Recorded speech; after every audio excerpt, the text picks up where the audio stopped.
Two of those spirits are fish. They decided to adopt full-time animal forms, and they circle each other in a pond in that part of the world where the water people are. And when Zhao, the general, slaps some fire at one of the fish once he finds it and kills it, the moon goes out and I guess that was a part of the connection that people had to water, because the water people trying to defend themselves are suddenly not able to make the streams and the tidal waves and all the things, and they're getting shot with fire everywhere. So they're getting fucked. And then there's the Avatar. There's a lot more to this scene, including actions taken by a fellow named Iroh, who is one of my S-class warrior hero mentors, who is not a real person. Let's go across the field. F it. I'm always on sidewalks. Ooh, grass is weird. Springy. Hey, a blue ball. With something written on it. I don't know what it was. SNA stand-up? This is a Center for the Performing Arts and a bunch of other things. I love this area. Maybe one day we'll trek in there. For now we're on a bit of a time crunch because I diverted. I don't want to divert again, although we could. I don't want to do it again. Instead, we're gonna complete the analogy and draw the picture. So there's dad in the room, the kid is crying, and eventually a harmony is broached, and the kid and the dad are just hanging out, lounging. Everything's calm, everything's cool, everything's resolved. Well, when the fish dies and the moon goes out and it looks like all is lost, a couple of things happen. One thing is a girl sacrifices her life and makes an attempt to revive the fish, which eventually works, but before it does, the fish, when they were together and alive, swam in a circle, one always chasing, one always running away. Always circling around each other, kind of. Each one kind of running away from each other, each one kind of going toward the other, but there was always this dance. Remember, we talked about dances earlier. Well, as soon as the one fish dies, the other fish freaks the hell out and starts spasming and swimming in erratic patterns in this tiny little spring, inside of which it was accustomed to chasing its partner eternally and finding completion in the dance. Well, now that's been cut off. Unprecedented trauma. The spirit doesn't know what to do. It's a goddamn fish now. It doesn't know what to do. It just swims the way that it, this way and that, completely chaotic and confused, much like the tantruming child. Well, guess what the Avatar does? See, I'm getting chills. Oh my God. I just felt every hair on my upper body stand up. Ooh. Ooh. Oh my God. That's some real shit right there. Avatar, without saying anything, walks into the spring and stands in the middle, seized by a mindful moment when he was compelled by a wordless knowing to collect himself and enter the spring. He finds the center of the spring. It's a very small spring. The other fish, the one remaining living fish, the second that he gets to the center of that little pond, because he's the Avatar, he's the rock, he's the mountain. Wait. Right now the world is the tantruming child, and he's dad, even though he's a kid at that point in the show. Doesn't matter. He's standing like an antenna in the center of the pond, and the fish, guided by the same knowing, That's what I think, anyway, is happening.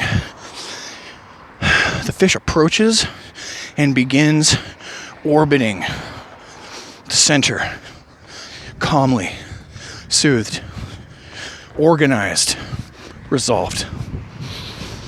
The correct synergy, the correct special certain something is in that microcosmic fractal of the conflict of the world at that point in the series. That tiny little space has found peace. So the fish is circling the guy calmly. And in that moment of complete and total realignment in that tiny microcosmic fractal of the conflict of the world right then and there, the boy very rapidly submerges like a bullet into the pond. Comes out as essentially Godzilla.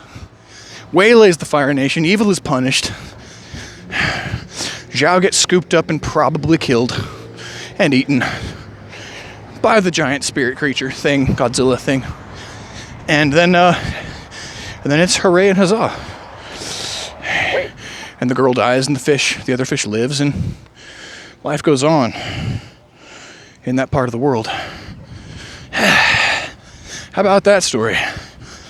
Can you see the similarity between the two clips?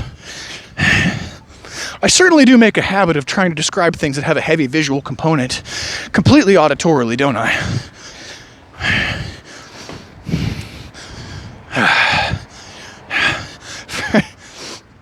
Friends and family who know me will probably be gagging right now because they have heard me on this rant before.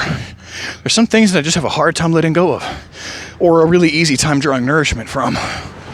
We pick our sources. We pick our treasures here and dig our treasures there. Right the doors. Right, Jim Morrison. Thank you. Yeah, do you know today's calmer than yesterday?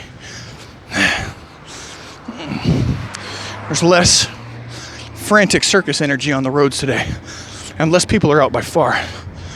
Yeah, this might be a more productive delivery shift when I get home, cool off, breakfast, and everything else. We're having this conversation. It's so good. Let's see. Was last episode anger management episode? I think it was. That should be up. I'm gonna have to mark that as public and add it to the playlist today if I haven't already. And just have all this up to date tonight before I go to sleep. That'd be nice. You never want to fall too far behind from even the minor clerical needs of the podcast. But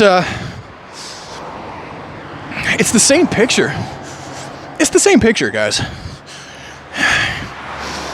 Think back to Frank Dane's story. This old guy, now no longer with us, goes to a continuation high school where all the kids are super traumatized and angry, and talks to them. And allows them to talk too. No judgment. And then these kids who don't have these outlets start developing these outlets, and then everybody starts having a better time.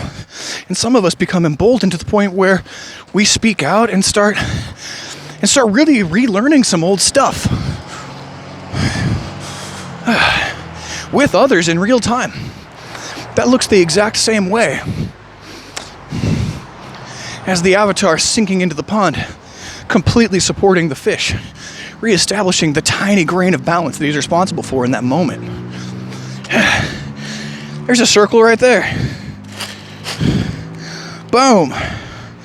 Now we are at the center. And we continue on the way home. Anyway, I've been pushing out a lot of these episodes.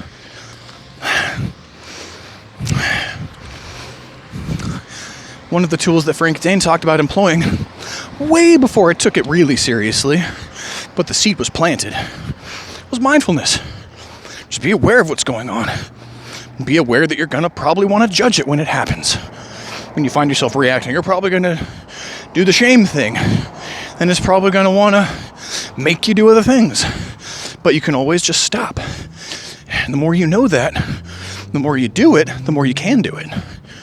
That's the same thing as walking into the spring and soothing the fish. It's the same thing as dad being temporarily monkey bars for the freak-out child, who then becomes the soothed, empowered child who will then go on, and hopefully, who knows where that kid ends up, but hopefully he ends up with a robust system, one that can downregulate itself when you don't need to be super hype, and can upregulate itself if you do need to run away from the tiger. Usually that's not so much the problem with people. Usually it's the soothing and the... What's the word? It's not soothing. Because self-soothing can look really bad. I've been cautioned to make a differentiation between self-soothing, which can be used with substances and abusive behaviors, and practicing emotional downregulation, which looks more like mindfulness. It looks more like... It's just more... It's subtle. It's subtle. Everything can be a grounding device. Everything can take you away from your ground. You understand? Even separated by tiny time signatures, the very same thing that was stabilizing you is now taking you away from yourself. Oh, I meditated for 5 hours.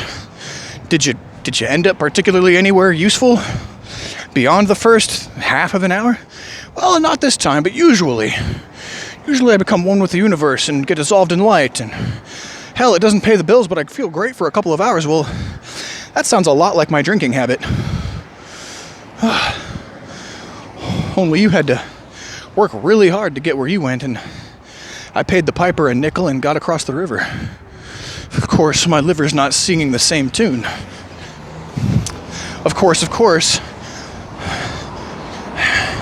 my tan looks okay. I'm not breaking out. I don't have jaundice. I'm slowly learning to take responsibility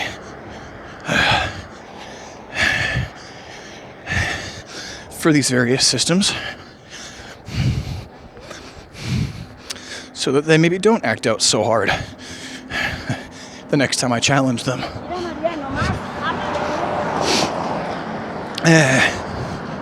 Anyway, what a beautiful thing that is.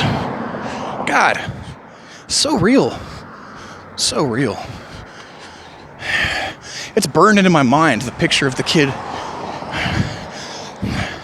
standing just super tall in the middle of the spring like that. And the freaking out fish just being like, ma, ya, cha, cha, cha, cha. Not like that at all. Just circling slowly when it was just harebraining and spasming. That has not been my experience. I, like many of y'all, traditionally will default to the upregulation of my emotional conditions. Which is lame. It's not lame, but it's a lesson. It's a lesson. And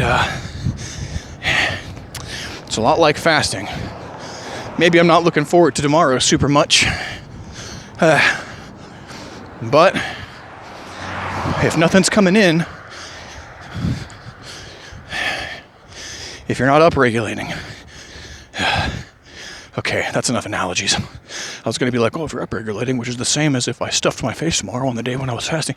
No worries. I had a plan, but I find that I grow weary of that pattern of speech. I find it's time to find my cool a little bit. Have some silence. My right hip and my right knee are having their parts of the conversation. And I'm listening. I'm here. We talked about vagal nerve tone abridging and conjoining the activities and awarenesses of the various organs in your body. At least that's what I think it does. We talked about times when we did pretty good with connecting and celebrating the moments of victory. You know, that's one of the keys, right? Developing relationships sometimes means patting the officer on the back and saying, hey, you did really damn well on that operation. Well played, old chap. Some people need the gruff approach, but I think a lot of us could use occasional gruffness, or sometimes gruffness, but a fair amount of hell yeah, that was awesome as well.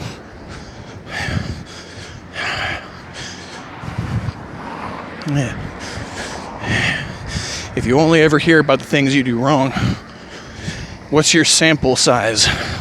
What's your sample slice? What's your biopsy of your own life? The title for this chronicle will be Biographies and Biopsies. A case study in madness and living unintuitively until we fall into grace by Justin. This is not a case study. I have not uploaded anything to YouTube, to HowTube since the first episode. I recently received the message from Randall Carlson's channel that there's a possibility that the endless processing that episode was on might actually be resolved. Well, he put out a blanket statement. So it might be time to go and review that channel, my channel that I made. Might be time. And actually arm that channel with the 38 episodes since then of content that I have. This is the story of a guy not even trying. I think we're doing it. This is the story of a guy getting better at running. This is the story of it, play by play, daily experience.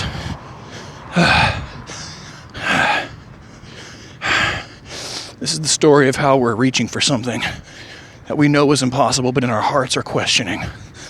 Well, maybe. Because knowledge is not enough.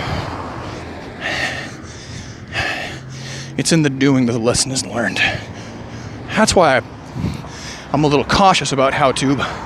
I don't have clinical data. I don't have case studies. I don't have numbers for you.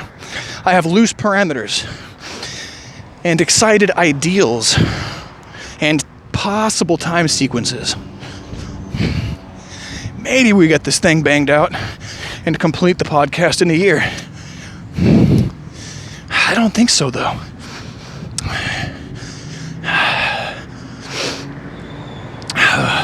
But I feel it's possible, so hey, maybe.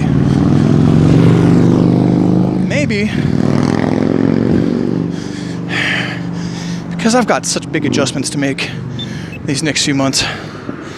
This is going to be probably a tentative time still. Perhaps. Well, I think I might have said this before, but one thing that would make me more confident, one thing that I would utilize if I wanted to post officially as a flagship channel on HowTube, which is unlikely. They're going to pick 100 content providers to do that, and most of those content providers are probably professors, shamans, and people of note.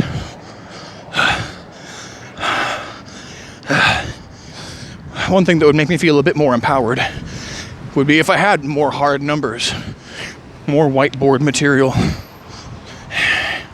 and was more systematic and clinical about my approach to the end game, which I haven't even said.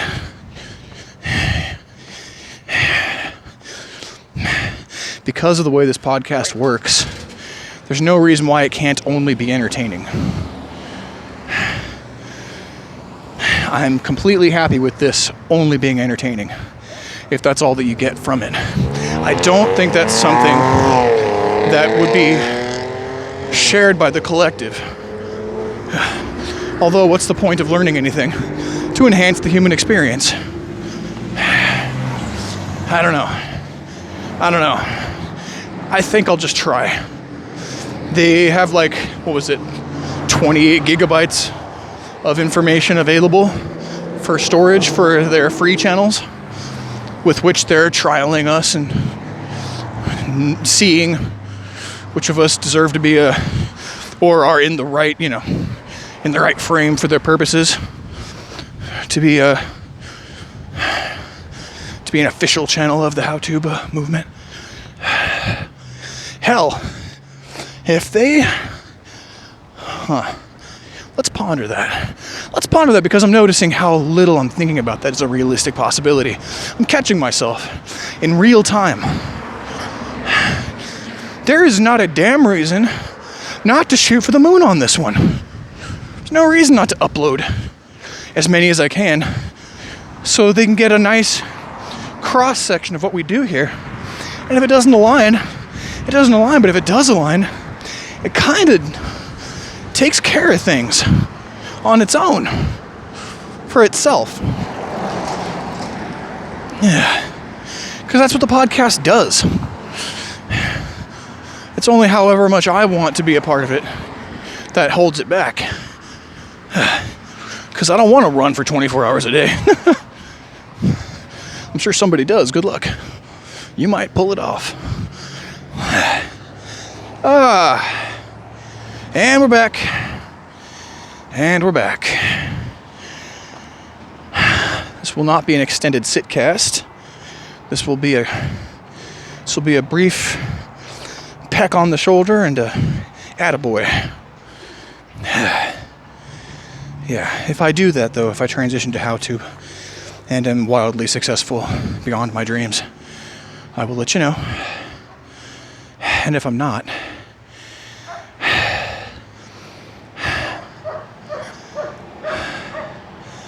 this or better.